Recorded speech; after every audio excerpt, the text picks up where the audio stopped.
own table. Well, the Uber pitch thing went fantastic, actually, and I apologise to anybody who's tried to get into one of the cars, because we've just been completely inundated with requests all over Sydney, and we've got 7 cars running, 7 people doing them. I normally would be doing them, but I'm having a break at the moment talking to you, and we just can't get through them. But it's been a great success, and I appreciate your support. Okay, so what we've got here is a group of people who have a common interest, and the common interest, generally speaking, is you all want to, at some stage or other, or you may well be doing it right now, build up a new business idea, become an entrepreneur, or you may already be the entrepreneur. You are startups or have started up and you're looking for capital, or your startups with some capital looking for mentoring, or your startups looking for capital, have your capital and have your mentoring, and you're just looking for general ideas and or some affirmation about what you're doing. So what I'm going to do today, I'm just going to take this jacket off because I've been sitting in the car all day long, and what I'm going to do today is just talk to you about my experiences with startups, as a startup. And probably the most relevant one to talk to you about, I mean, I could talk about Yellow Brick Road, but Yellow Brick Road's in the middle, so we're not really I haven't finalised the deal. I haven't sort of closed it out, and we lend $1.5 billion a month, and our standing start was 2011, but it's not completed. But the Wizard story is probably a more relevant story to you. So I take you back in time. In 1996, I was running in partnership with another guy, a small business, which was a property developer. Now, this property development business was in the Southern Highlands of New South Wales, and we bought an old school site which had become surplus to the state government. And with that school site, we got all our approvals done, but we had to settle the property. In other words, we'd pay the deposit, and we'd given ourselves a conditional contract which was subject to the approvals being given by the council, Wingecarribee Shire Council, and upon those approvals being given, we then had 28 days to settle the contract. So we put down a 10% deposit. Now, this was not an unusual sort of transaction, because for the purchase price, we added value to it, which is the now approval, which meant you could actually borrow nearly the whole purchase price, because the property was now much more valuable. And generally speaking down there, because I did a few developments down there, generally speaking down there, you borrowed your money from the rural bank. It was called the rural bank in those days, which is a country bank, state government owned, but country bank, looking after people in the country. But the rural bank changed. It changed its name to the State Bank of New South Wales, and it literally changed between us exchanging contracts and us being ready to settle contracts. And the State Bank of New South Wales moved its head office down here in Oxford Street, and the chairman or the CEO of the State Bank of New South Wales was Nick Whitlam, the son of Gough Whitlam, and it became very corporate. And when we took our deal to them, they said, look, we don't do country stuff anymore, we're now looking to do city stuff. So we lost our lender. I panicked. We had like 28 days to get the deal done. I found these mortgage brokers. I found one guy who was a mortgage broker, actually, and he was recommended to me by our accounts girl working for us, friends. So I went and saw this guy, chatted to him. I said, this is the deal. He said, no worries, no problem. He said, I'll fix it up for you. So he actually went and got the money for us. We borrowed the money from CBA, smooth as, it was a beautiful transaction. We had to hardly do anything. He took care of everything. I thought, that was pretty good. So we came up for another transaction a little bit later. We used this guy again. Now, my academic background is capital markets. And I was actually contemporaneously watching how the capital markets in Australia were growing. And I thought to myself, you know what, if this guy, somehow I could get hold of this guy and his other partners, he had 3 other partners, if I could somehow get hold of them and take them into the capital markets industry. So what I did is I identified an opportunity, which no doubt everyone in this room is identifying today. And my opportunity being capital markets was actually technology, because there is technology in capital markets, and it's a financial modelling that gives you a technology. I'm not talking about software, I'm just talking about mathematical modelling. And I knew that if we could model something, I could get these guys to distribute a product for me. Capital market product.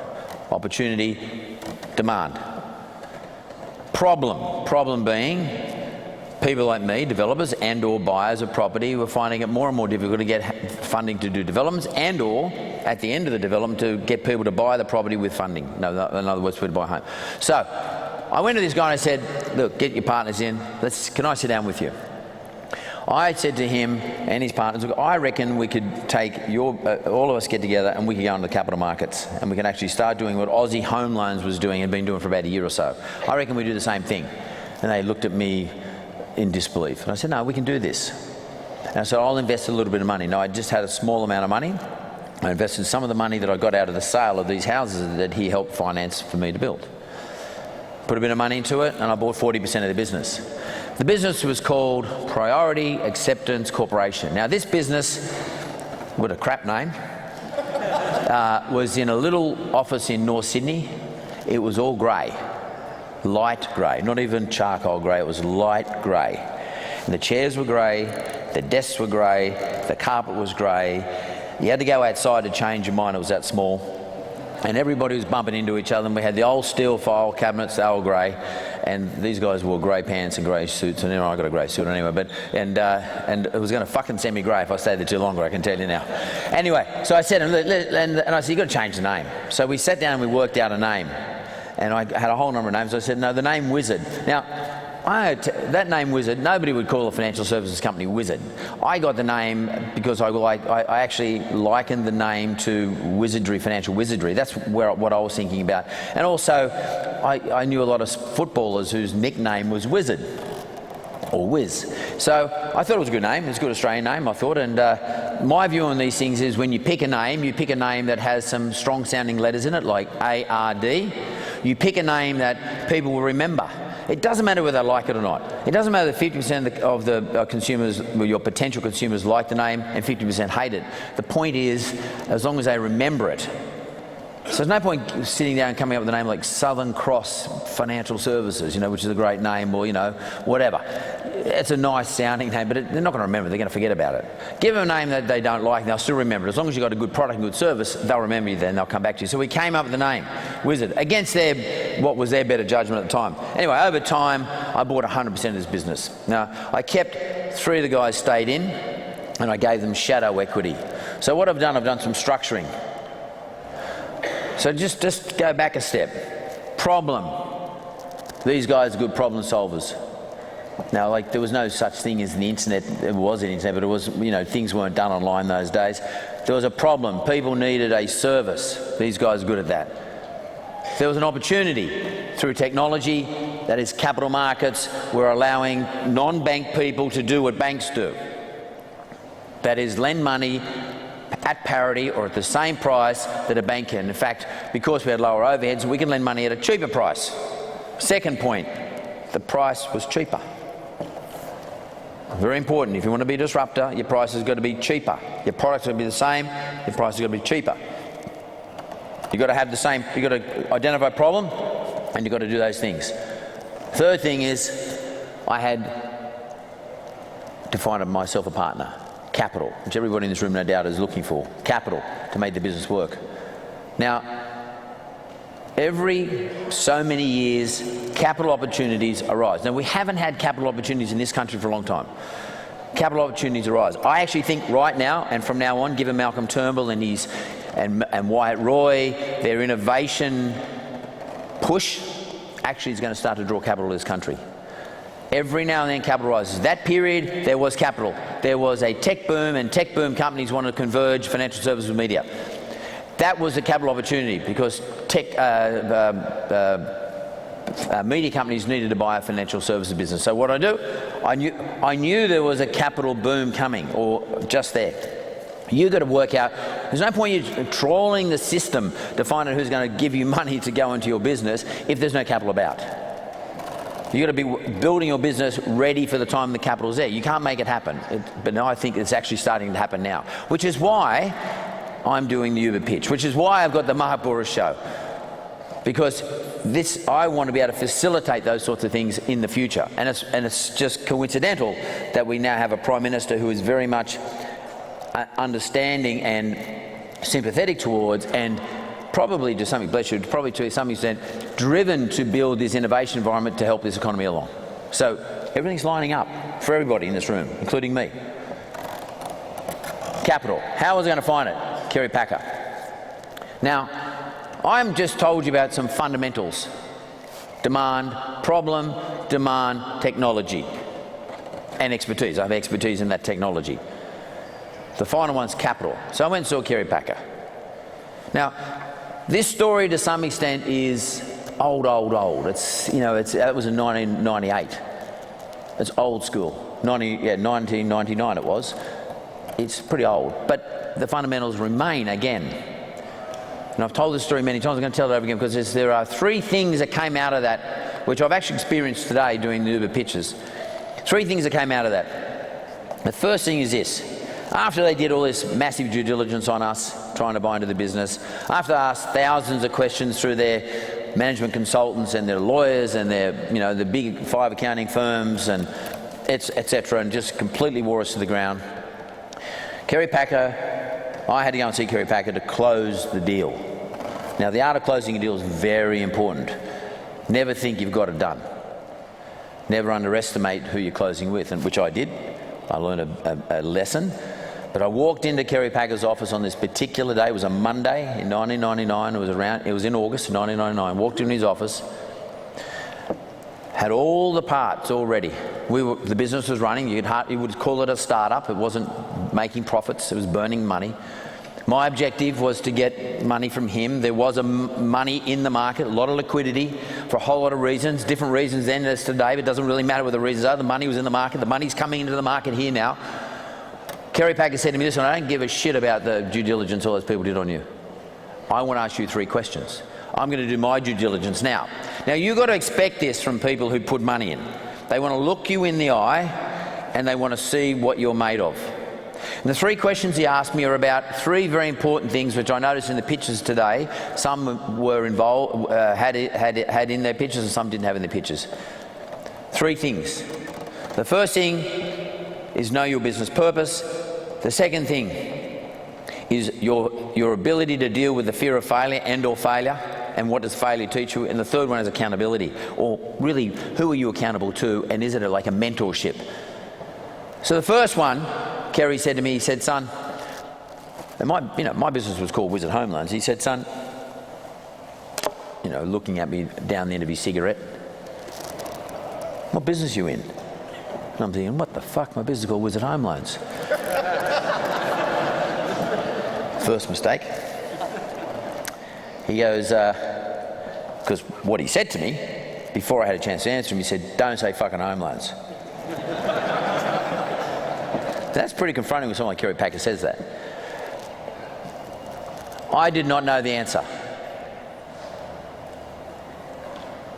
But massive issue for me. I now know the answer. I did not know the answer. And he said, look, son, you're a disruptor. I like disruptors. I have a history of investing in disruptors. I'm going to help you out here. You're in the business of people's hopes and dreams. You are not there to sell a home loan. Nobody wants to borrow money off you for 30 years and have to pay you back every month. Makes sense, doesn't it? What you're there to do is to help them achieve their dreams. Now, all of us in this room have got some great idea, something we have either put into action or we're thinking about putting into action.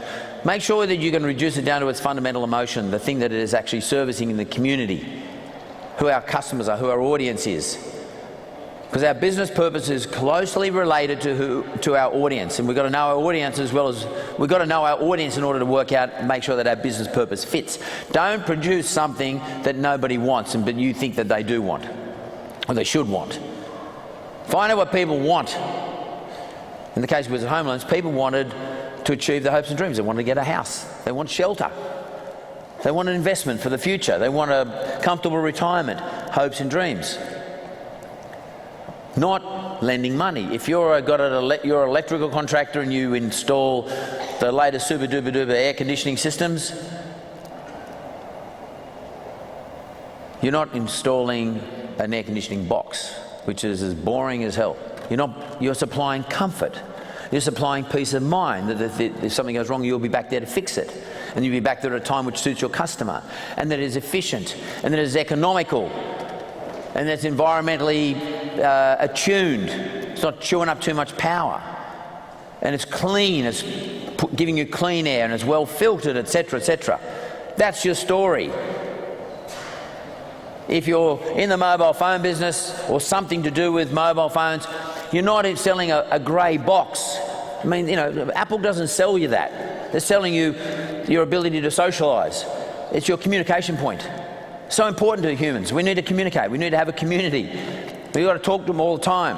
We want to find out what's going on. It's information, it's data, it's entertainment for us. That's not, Apple doesn't sell you a box. You know, it's got to be attractive, but they're not selling you the box. They're selling you all the other stuff. Same as in my business. We're not selling home loans. First point. What is your business purpose? Identify your business purpose and make sure there's an audience for it. Does the audience want that? Or are you just got something you're trying to jam down their throats? Second thing he asked me, this is an important point, especially today, and it's much more acceptable today. Have you ever failed in business? Now, why do you think that's important? Well, failure actually is an extraordinarily important thing. If you're in America, it's nearly an art form to fail. Here, it's considered bad form. Me, I have no problem with failure. I have a fear of failing. I don't want to fail, and it keeps me up at night. But I don't care if I do. Now, Kerry's second question to me was, son, have you ever failed in business? Now, what sort of due diligence questions do you think that is? I mean, that's not something you would never get asked by a lawyer. It's not something you'd ever get asked by the accountants. It's not something you're ever going to get asked by the management consultants. Have you ever failed before? For a start, they'd be scared of the answer. It might be yes, and they're wasting their time. They might not get paid. But Kerry wanted to know that. Now, I did not know Kerry Packer was counterintuitive as a person. I didn't know him. I knew James, but I didn't know Kerry. But the point was, I thought Kerry wanted to hear, no, I've never failed, which I hadn't failed in business. Sure, I bought properties that hadn't done so well. I bought shares in the share market and, you know, I'd lost my money on it. But I'd never failed in business. And my answer to Kerry was, no, I haven't. And he said, well, what use are you to me then? Now, the point he's trying to make here is, do you respect failure enough, and have you got the ability to drag yourself out of failure? In other words, Mark, you're presenting to me a pitch today, or, you know, over that 3-month period, which shows profitability at this point in time, and it shows this, the book's going to grow at this rate, and your costs are going to stay at this level, and you're going to take this market share. But as we all know, things change. They're all assumptions. They're all mathematical assumptions. Things change. What he wanted to know was, when those things change, have you got the ability to fight your way back, to prosecute the thing that you're trying to promote to me? Because he's about to put $25 million into my business. He wanted to know that it's safe, in safe hands, which is, if you're talking investors, that's what investors want to know. They don't mind if you've failed and you've made a comeback. Failure no longer is a bad thing. It's nearly a badge of honour that you've been able to do it. I'm not saying you failed in a bad way. You don't want to be a serial failure. I don't mean that, but failure, 1 or 2 failures, or getting close to failing, or building a business and it just didn't go well, you know, you got out of it, you broke even. There's nothing wrong with that. You don't have to be a screaming success to be attractive in your new idea to your investor. And in fact, there's nothing wrong with telling them. There's something I've learned, nothing wrong with telling them that. Kerry Packer didn't mind it. He actually preferred it, to know that you could survive your way through. And what he's trying to find out, do you have the intellectual fortitude to push your way through it? Because he's handing you over a whole lot of money. Because the investor gives you the money, they're not there every day of the week. You walk away. Now, one of the things that's sort of emerging, and the market's evolved a lot since I did that deal with Kerry Packer, one of the things that is now sort of happens in the world today is you have places where you can actually go and start to build your business and start building your business, incubators and various other forms of incubation. Investable's one of them, for example, who's going to get up here later and talk to you. You can actually try and manage the failure. The more people you have around you and the more environment you have around you actually helps you have a softer landing. And you can actually control the extent of failure. You don't want a catastrophic failure, which just rips you apart. You want to try, bearing in mind that, you know, a lot of startups do fail. You want to put yourself in an environment that if there is a sense of failure, that other people are sort of signalling to you before it happens. Or you can give yourself a soft landing. So I think pursuing a soft landing, expecting some form of non-success, let's call it that, is a good, smart thing to do. And making sure you document it or know how it all works really, really well. So when you come up with your next venture that you put to somebody, you understand that you can actually put to them what you learned from that period. And you need to put yourself in an environment today. These environments did not exist in those days. They exist today. And you should take advantage of those environments. Find out who's a good incubator. Find out what the environment's like, so that you can create soft landings. So you experience the failure, or you experience a sense of nearly failing. You experience how you can actually relate to someone else how you got out of that, and then without too much of a disaster happening. Assuming that's what's going to happen. Always assume the worst, and give yourself a pat on the back when it's the best. That was the second question. Still, nothing's changed today from 1999. The third question he asked me, he said, son, if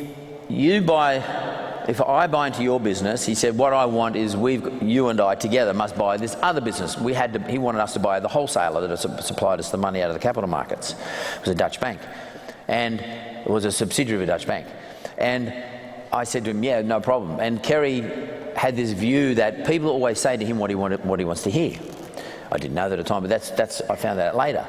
And he said, okay, I'm going to hold you accountable to that. Now, accountability is not just about penalties in the way he thought about it. Accountability was something different. It's a form of mentorship. Now, mentorship was not something we talked about in those days. It wasn't, blokes, women, we didn't go around looking for mentors. That's a new phenomenon, but more recent, like a couple of years. But it is about that. And mentorship is not about someone telling you what to do, but mentorship, in my view, it's not seeking someone to come on your board or someone to come on as a strategic advisor where you go and ask them all the questions, they give you the answers. Mentorship to me is around the other way. It's where they ask you the questions.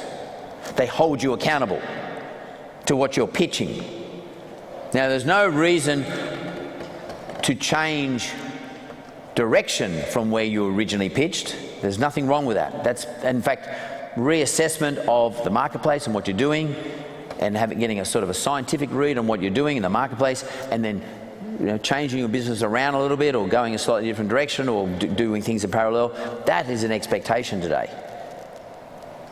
But you've got to make sure you are still there is somebody there who is asking you the question, why do you do it? Or why didn't you do it? What's going on in your market? Why haven't you done this? What that does, it forces you to start to articulate in your own mind the answer. It's a bit like when people come to me and they say, oh, can I come pitch you? I say, yeah, write it down first, send me an email. Because I actually want to see that someone's actually sat down and thought it through. Because words are too easy. It's sort of nearly like an instruction to yourself. So accountability is the most important thing, I think, today to make a business successful. And accountability is sort of aligned to mentorship, but the mentorship, if you want to call it mentorship, the mentorship is having somebody there who asks you the questions. Now, again, the incubators do that today. They're there talking to you, especially these ones who have investors in the incubators. The investors are actually there pushing and prodding you and asking questions because they're actually curious. They're doing their due diligence on you on the way through. That accountability, that form of accountability is really important. A lot of us don't like to be asked the questions. Now, I was lucky at Kerry Packer. He asked the best questions. Like, he asked the only ones that mattered. He would get to the essence of something within 2 minutes, and he would always ask me the question I didn't want to talk about. There's one question that all of you would have in your business that you just avoid. And you're trying to think about it. And what we tend to do is we tend to go and do all the good stuff. All those things that occupy our mind. It might be sales, it might be bringing customers up, I don't know what it is, it might be tinkering. But there's always stuff, the things you don't want to do, it's a bit like going to the gym. If you don't like doing chin-ups, it's usually because that's the thing you should be doing. In everything. If you don't like going on the rowing machine, it's because the rowing machine's a thing you should be doing.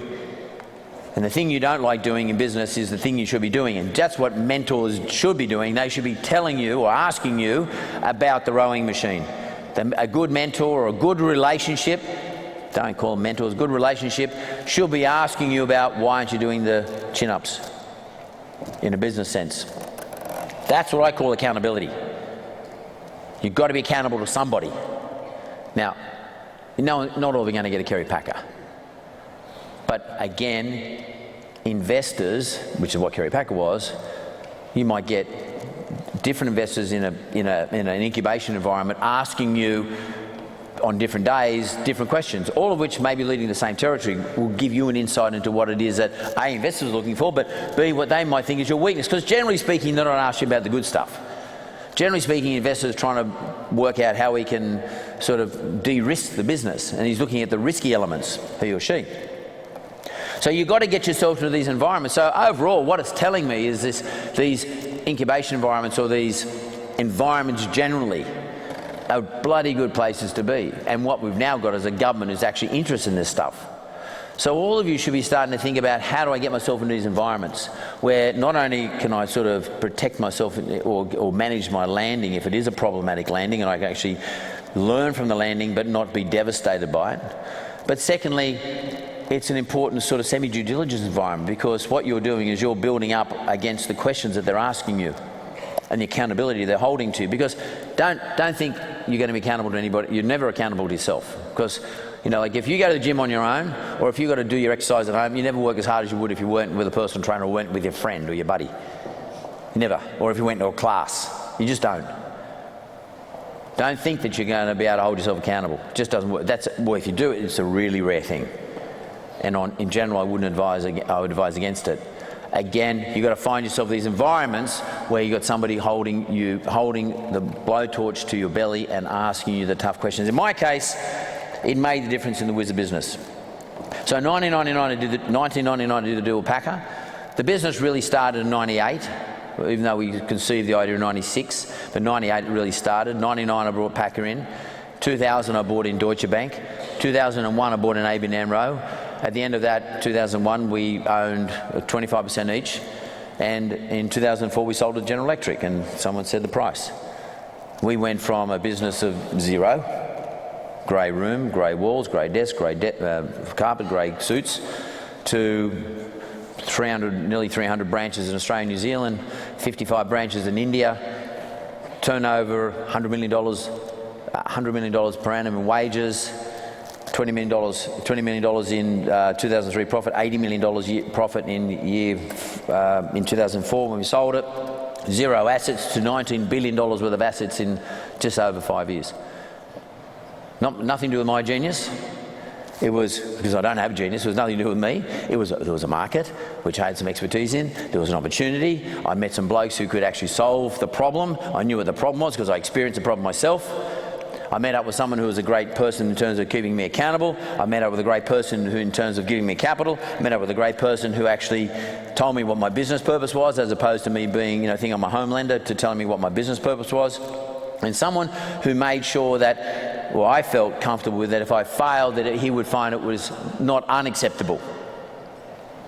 And they're the basic elements what everybody keeps asking me when they come to the, at markbouris.com.au, or when they send me an email, or they see me in the street or whatever. They're the same questions that people ask me today as I experienced back then in the wizard days.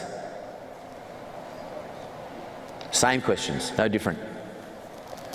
Just that the platforms and the software and the technology is different today. So, ladies and gentlemen, it's a tough road. It's a tough road being an entrepreneur. It's a tough road being a startup. But what I will say to you is this: if you understand the fundamentals, apart from what business you want to be in, but you understand those fundamentals that I just expressed to you, and you accept that right now, this is an inflection point in this country. The big complaint has been we can only do business if we're in San Francisco. My view is that Sydney, for example, has better entrepreneurs than any other country in the world. Better ability. Yet we underplay ourselves. Our Prime Minister and this government, and I'm not here to give them a plug by any means, but this government acknowledges that. Not because they're benevolent, not because they just take a view on innovation, but because they know unless they turbocharge innovation in this country, we're going to have a higher unemployment rate than we've ever had before, because we can't rely on the construction industry, which is we've lived off the back of for nearly a century, and we can't rely on the mining boom. So we have to rely on something else, something that's more sustainable, and that is the 2.4 million small business people in this country, all of which are good at innovation. You are part of a community that employs 60% of every person in this country, and the government knows that. And there is an imperative for them to look after you. And they know that the imperative requires capital to be supplied, crowdsourcing. They know that there's all sorts of packages that should be available to you to offset against your income, your other income tax packages. I suspect you're going to start seeing that stuff come through. So start gearing your businesses up and get ready to take advantage of the new landscape. Thanks very much. Good luck.